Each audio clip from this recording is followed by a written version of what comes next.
বন্ধুরা দেখুন, আমরা বাসায়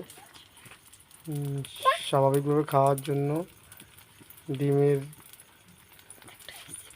ডিমের একটা রেসিপি তৈরি করেছি। স্বাভাবিকভাবে যদি বাসায় যদি শর্টকাটে কিছু করার দরকার, তাহলে এই ডিমের রেসিপিটা করে খাওয়ার জন্য সবচেয়ে উপযোগী। অল্প সময়ের মধ্যে 1 মিনিটের বেশি জিনিসটা পরিপূর্ণতা হয়ে ওঠে।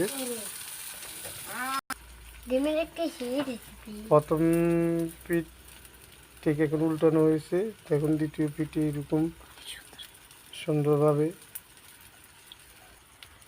এই রেসিপিটা তৈরি করতে হলে সাধারণত সিম্পলভাবে কাঁচামরিচ, ধনিয়া পাতা, পেঁয়াজ এগুলা দিলে চলবে, আর বেশি কিছু লাগবে না। আপনারা চাইলে এভাবে তৈরি করে শর্টকাট অল্প সময়ের ভিতরে খাবারের জন্য উপযোগী করে তুলতে পারেন।